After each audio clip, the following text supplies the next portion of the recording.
Nós convidamos o comandante para esta manhã de segunda-feira para a gente falar principalmente de incêndios aqui na cidade. É muito recorrente incêndios em casas, tem acontecido muito, inclusive com tragédias, matando já por 2 vezes crianças aqui nos últimos tempos. A gente falou muito sobre isso, principalmente da parte que atinge essa questão social das pessoas, vulnerabilidade.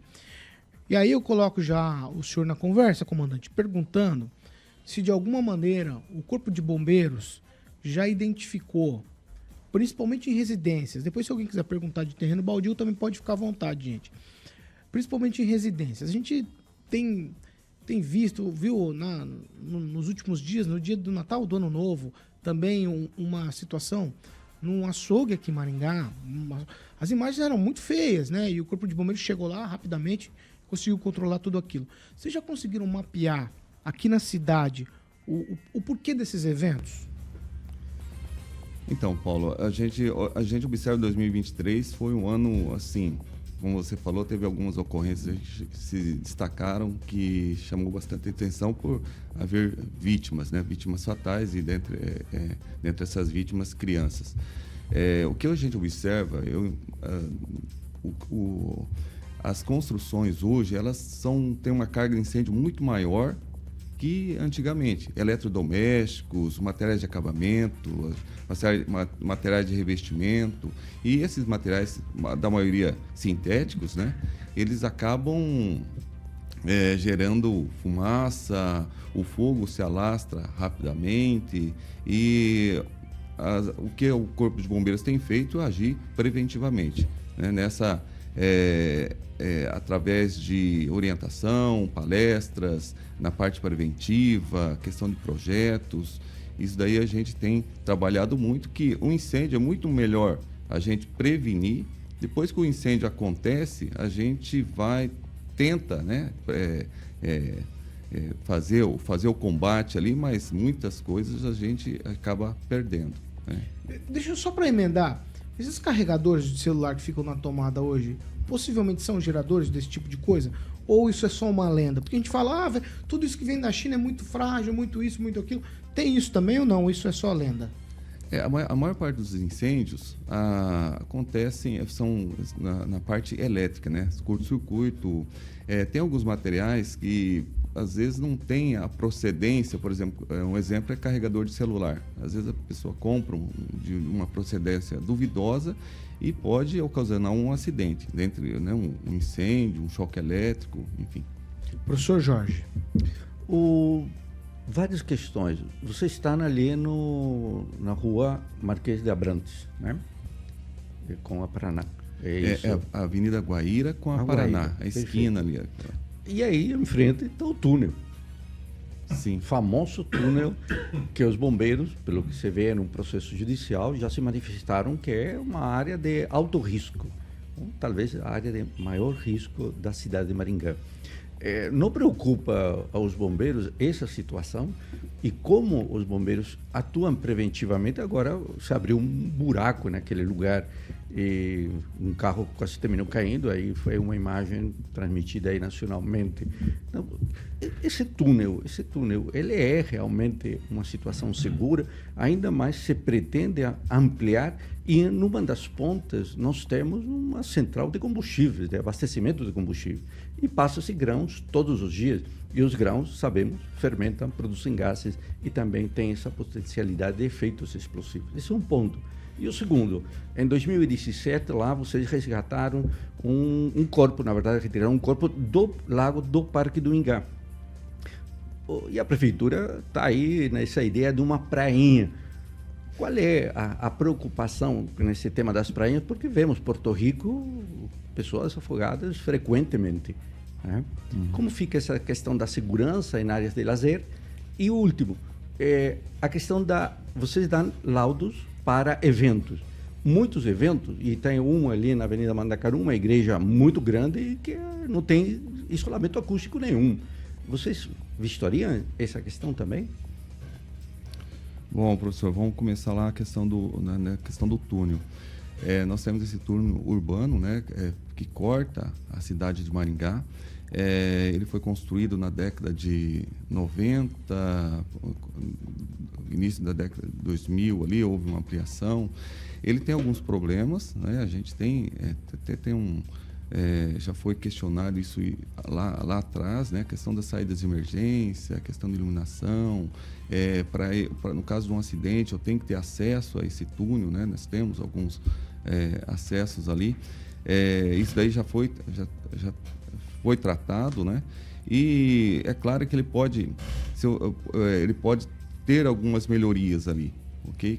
Principalmente questão de acessibilidade, né? No caso de um incêndio, por dentro dele não passa mais vagões carregados com combustível. Antigamente tinha o parque de manobras ficava lá perto de Paissandu, né? Então todos os vagões descarregavam ali onde era a Shell, hoje é outra empresa, mas eles passavam por dentro do túnel. Hoje isso daí não existe mais. Passa assim vagões carregados com soja, grãos, né? E pode, como o senhor falou, no caso gerar gases. A questão de, caso houver um acidente, a questão do combate a incêndio, vai ser a dificuldade da acessibilidade, a questão da fumaça. Isso daí nós temos vários problemas que eles podem ser minimizados, vamos dizer assim. Mas não foram até hoje, né? Não, existem alguns problemas, vários já foram superados ali, né? Foram a questão de acessibilidade, a questão a parte de iluminação, enfim, mas tem alguns problemas que ainda precisam ser vistos ali. Então vamos lá, Daniel Matos. Tem mais alguma? Tá certo. É que o professor é 5 em 1, não é nem 3 em 1. Mas vamos lá. Tem a parte do túnel ali. Vai lá. Tira as perguntas da gente, né? A outra pergunta foi a parte da prevenção. No Corpo de Bombeiros, a gente, principalmente locais de reunião público, né? A questão de, por exemplo, uma igreja é um local de reunião público, tem que ter projeto de prevenção, dependendo da capacidade de público desse local.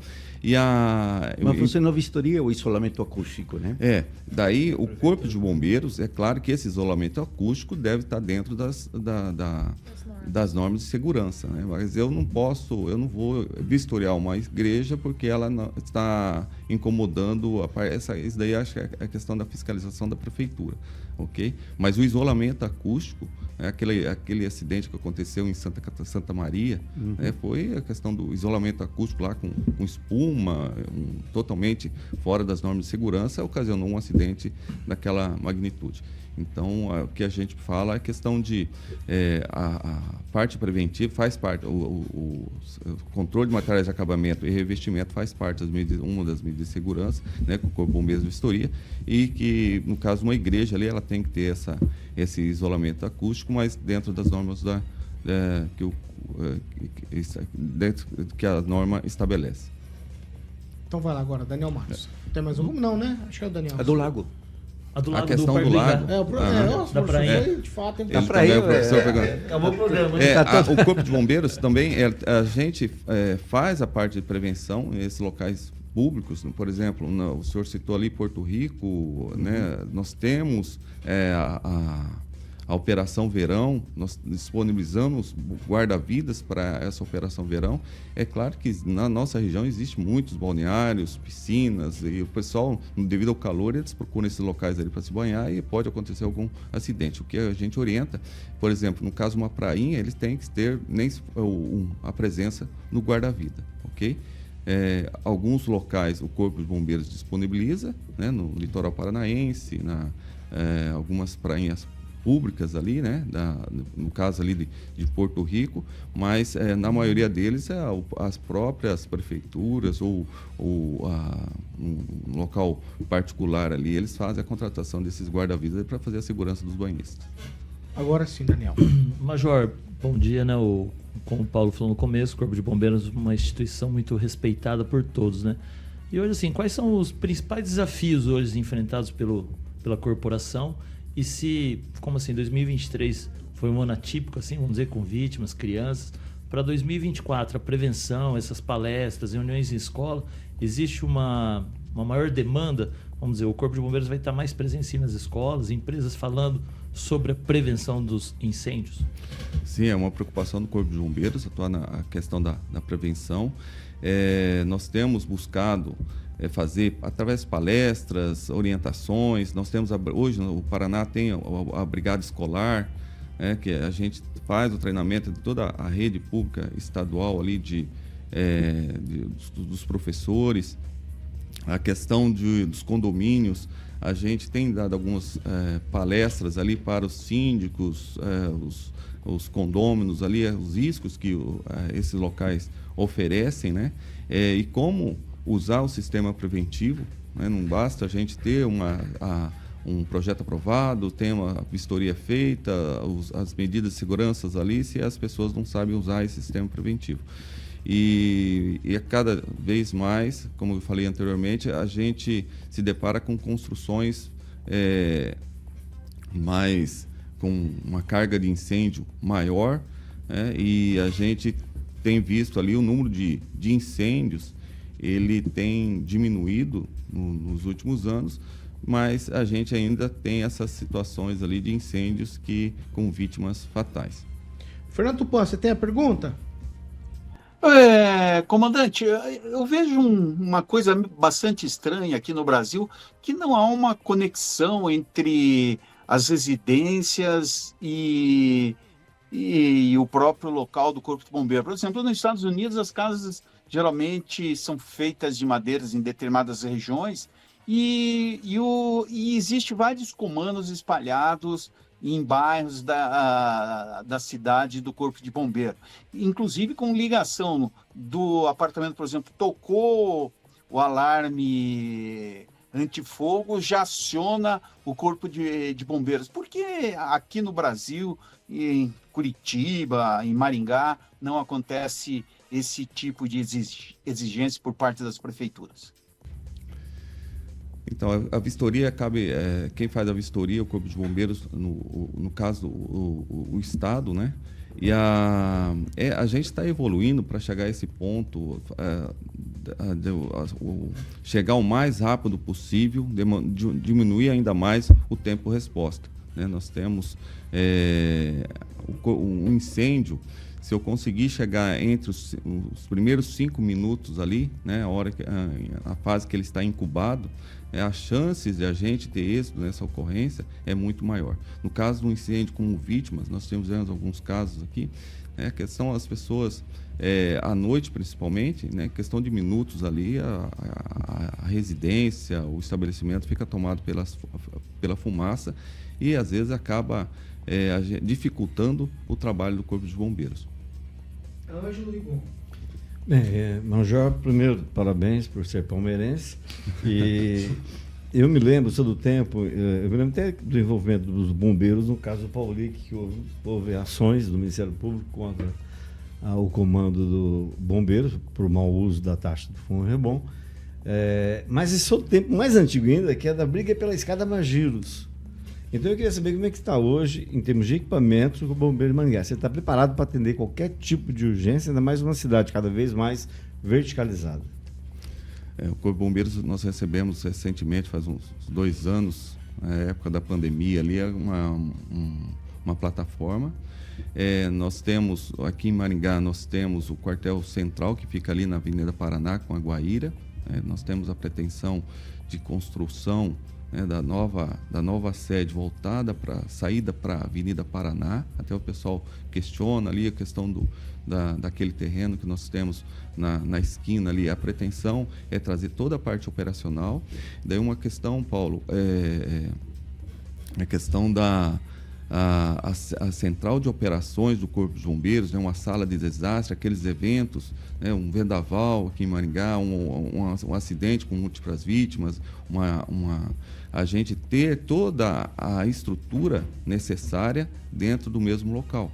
Tá? Então, às vezes, a gente tem uma dificuldade ali nesses eventos, né, em questão da Prefeitura, COPEL, Sanepar, Corpo de Bombeiros, né? Isso daí é interessante, a gente ter uma central, uma sala de desastres, né?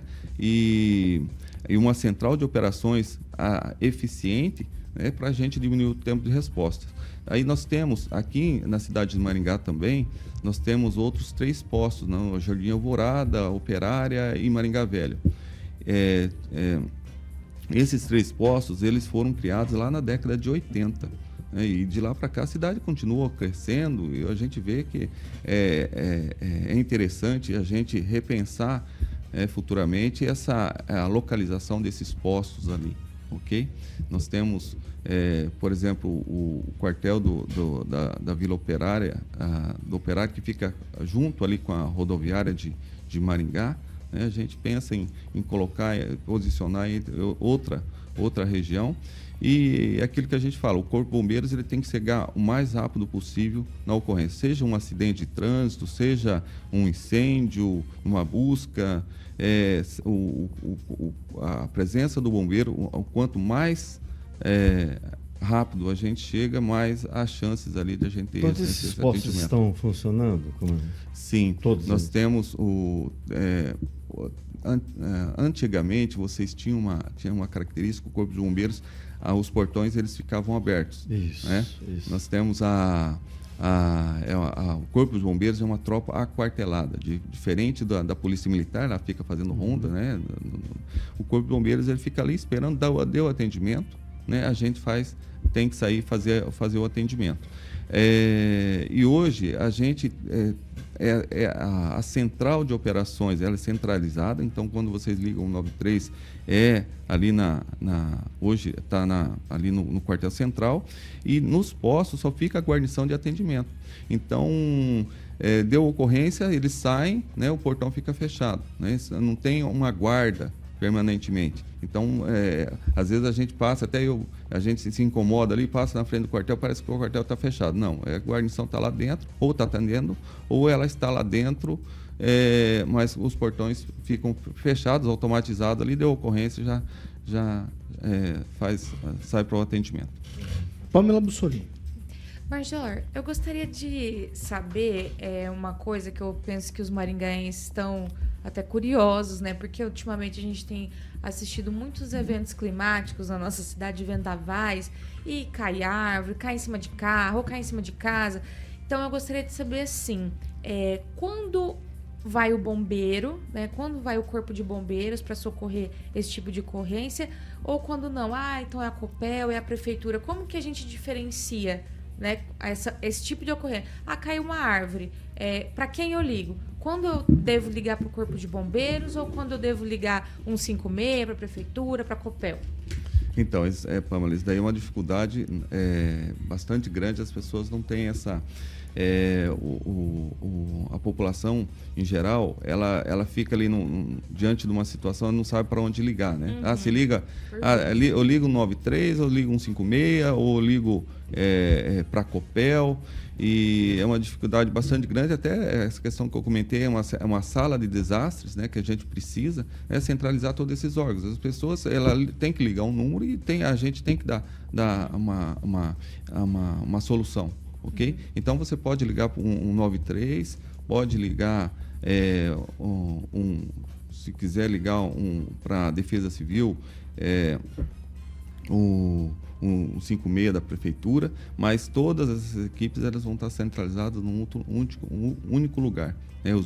O banco de dados ser concentrado numa única num único local. O que aconteceu em alguns eventos? A pessoa ligava um 93, a gente entrava no Corpo de Bombeiros a ocorrência, depois nós tínhamos às vezes a mesma ocorrência, o pessoal ligava um 56, que é da Prefeitura, e daí ficava, essas informações elas não eram cruzadas ali, né? E às vezes acabava a mesma ocorrência sendo atendida por 2 órgãos, tá? Isso daí é uma dificuldade bastante grande, né? Acidentes de trânsito também, antigamente acontecia muito, né? Ligava, liga 192 ou liga 193, tá? Então hoje nós temos a central centralizada, né? Você ligando 193, né? Ou ligando 192 ali, você vai ter, vai cair todos na mesma sala na mesma central.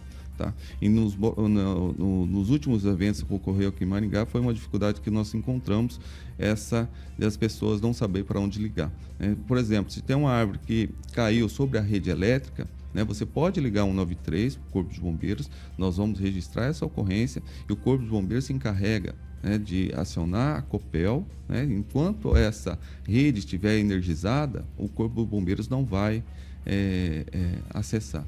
Né? Então, teve algumas ocorrências também, por exemplo, a pessoa bate com um carro num poste da rede elétrica. Né? Então, liga 193, né, o Corpo de Bombeiros vai solicitar o apoio ali da Copel, né, da empresa de energia, para fazer o desligamento, fazer a segurança desse local, e daí a equipe de socorro entra para fazer o salvamento. Ô, comandante, o senhor falou, fiquei intrigado com isso, o senhor falou de chegar na ocorrência, principalmente de incêndio, em 5 minutos. Essa é uma meta, provavelmente uma meta do Corpo de Bombeiros. O senhor falou do fogo incubado ainda, né? Acho que foi essa expressão. Certo. Qual a maior dificuldade que vocês encontram para quebrar essa barreira e chegar rapidamente à ocorrência, principalmente de incêndio? O trânsito, qual é o maior impedimento, qual a maior dificuldade que o Corpo de Bombeiros encontra aqui em Maringá para chegar? Porque eu vejo muitas vezes o trânsito, às vezes a gente não está nem com tanta pressa. E a gente tem uma dificuldade enorme aqui, principalmente nesse quadrilátero central da cidade. Eu já vi, e aqui a gente já discutiu isso também, o Corpo de Bombeiros está chegando uma ocorrência e ser barrado ali na Petrônio Portela. Não sei se todos se lembram disso. Até ameaçaram o Corpo de Bombeiros para chegar numa ocorrência. Então, qual é a maior dificuldade de deslocamento? É o trânsito ou existe algum outro fator que dificulta o trabalho do Corpo de Bombeiros nesse sentido? Sim, Paulo, nós temos vários obstáculos ali, né? O trânsito, às vezes aqui em Maringá, principalmente nos horários de pico ali, a gente encontra uma dificuldade, mas o que a gente faz para tentar superar isso daí? Okay? A localização dos postos, né? Ter as equipes ali em pontos estratégicos da cidade, a questão de, eu comentei com vocês a questão de a gente fazer uma nova sede voltada ali para a Avenida Paraná, daí nós temos a Avenida Rocanelo, nós temos a João Paulino, até a própria Colombo ali, a gente consegue chegar a vários pontos da cidade em um curto espaço de tempo. Tá? E é importante, tanto não só no incêndio, em questão de acidente, né? Tem aquela... às vezes a gente chega, questão de 5 minutos para quem é a vítima, para quem está no local do acidente, isso daí é primordial. Tá? Então a gente tem a questão do trânsito, hoje nós temos viaturas mais rápidas, né? Viaturas, principalmente a viatura de resgate ali, nós temos com uma carga menor e consegue chegar a uma velocidade mais rápido. A questão dos acessos ali, questão do trânsito, a gente realmente tem esse problema ali nos horários de pico. Mais alguém tem alguma questão, Daniel? Não, só para finalizar, né, pro Major, se a dúvida do povo, né, se a pessoa pode dormir com o celular carregado ali na tomada ou se é perigoso mesmo. Olha, poucas ocorrências que de incêndio que nós tivemos dessa natureza ali, mas não é bom deixar os equipamentos carregando enquanto as pessoas dormem, né? A gente tem alguns incêndios, principalmente à noite, né? Às vezes as pessoas vão perceber o incêndio já está passando o telhado, vamos dizer assim, já deflagrou, já as pessoas acordam ali com a fumaça, ou às vezes nós tivemos 2 casos do ano passado, né, as pessoas, as vítimas ali, elas não tiveram tempo de sair da residência. Tá? Nós tivemos 3 crianças que faleceram, mais outra situação num condomínio, e as causas ali, geralmente, pelo que a gente tem observado, são a parte na rede elétrica, né? Então, essa questão de deixar o celular na cabeceira da cama ali carregando, deixar equipamentos elétricos ali carregando na tomada, isso daí não é interessante. Nós estamos recebendo aqui o comandante do 5º Grupamento de Bombeiros de Maringá, o Major Calegari, Professor, é a derradeira, vai. Temos unidades em Floriano e em Iguatemi? Nós tínhamos em Iguatemi, só que a demanda de ocorrência ela era muito pequena. Nós tínhamos, ficava uma guarnição lá, né, de combate a incêndio, e a demanda era em vista aos outros postos aqui na cidade, né? E esse posto foi fechado já faz uns 2, 3 anos ali, eu não recordo a data. E nós estamos montando, né, devido àquela questão de expansão ali, de distribuição do efetivo, a pretensão é montar o Corpo de Bombeiros em Mandaguaçu. Tá? Que fica, aí nós temos algumas cidades ali, Castelo Branco, São Jorge, municípios ali que não eram atendidos por bombeiros, e estrategicamente ali em Mandaguaçu seria, nós conseguiríamos atender uma maior população, vamos dizer assim. Okay? E inclusive Iguatemi. E a distância de Iguatemi e Maringá ali, a gente consegue fazer o atendimento ali quando necessário ali até a cidade. Mas vai demorar mais de 5 minutos se está de Maringá para Iguatemi. Hoje, professor, nós temos dentro da cidade de Maringá, nós conseguimos aí esses 5 minutos, né? Esses, por exemplo, Floriano, nós vamos pegar lá outros municípios, por exemplo, Floresta, nós temos Ivatuba, Cambé, Itambé, perdão. A gente não consegue, faz parte da nossa região, né? E a gente não consegue fazer esse atendimento dentro desse tempo recomendado. Isso é uma reivindicação, então? Há uma reivindicação? Nós estamos trabalhando para a construção. Nós vamos ter essa questão de Mandaguaçu ali, já está bem encaminhado. Possivelmente nós teremos futuramente, um futuro próximo ali, um quartel de atendimento nesse local. Vai ser bombeiro. O Paulo é de lá, né? Você é bombeiro mirim lá, os bombeiros mirim. Gente, vocês têm mais alguma questão? Eu preciso... Tem uma questão. Não, você não, professor. Você não. Você já fez eu 35 sei. perguntas. Aí. Vai lá. Pamela, mas tem que ser rapidinho, tá? Não, só pra gente reforçar essa questão dos afogamentos, né? Ou, como o professor falou, cidades próximas como Porto Rico, a gente sempre vê esse tipo de ocorrência. Maringá nem tanto, mas eu gostaria de saber, Major, se tem alguns pontos críticos aqui em Maringá que vocês costumam fazer algum tipo de atendimento e como que tá as ocorrências nas residências, porque eu tenho visto muito acidente com criança e piscina. Então, como que tá isso? O doméstico e se tem algum ponto em Maringá que é crítico, que vocês acabam atendendo bastante? Olha, aqui na região de Maringá, o que a gente observa? Por exemplo, esses balneários ou essas prainhas ao longo do Rio Paraná, grande parte desses banhistas, eles são daqui de Maringá, né? Então, você pega lá o Porto Maringá, Porto Rico, tem o São José.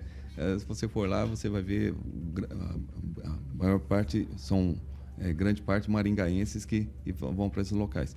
E aqui na cidade nós temos alguns pontos, mas geralmente na periferia ali, às vezes as pessoas procuram alguma cachoeira, um rio, isso daí tem gerado, às vezes de difícil acesso, não tem fiscalização, né? E a pessoa mais humilde, né? Às vezes as pessoas não têm condições de ir para a praia, para um balneário seguro, né? Um clube, e acabam frequentando esses locais onde a gente se depara com vários acidentes. E muitos desses acidentes, às vezes, são crianças e desacompanhadas dos pais ou responsável.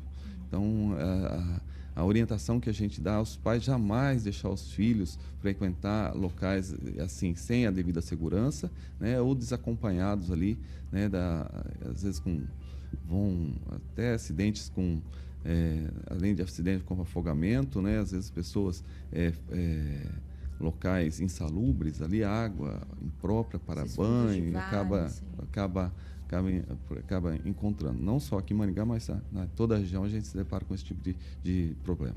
7h45. Repita. 7h45. Eu quero agradecer aqui a presença do Major Leandro Calegari, comandante do 5º Grupamento de Bombeiros de Maringá. Comandante, muito obrigado pela presença do senhor aqui na Jovem Pan Maringá, nessa manhã de segunda-feira, falando desses assuntos que são recorrentes aqui na bancada. A gente sempre está citando, falando disso, de como prevenir, de como fazer, e aí o senhor prontamente nos atendeu nessa manhã. Muito obrigado. Eu que agradeço, Paulo, a toda a equipe da Jovem Pan e aos ouvintes da Rádio Jovem Pan, muito obrigado. Para nós é uma satisfação estar aqui. A gente está à disposição para qualquer eventualidade aí.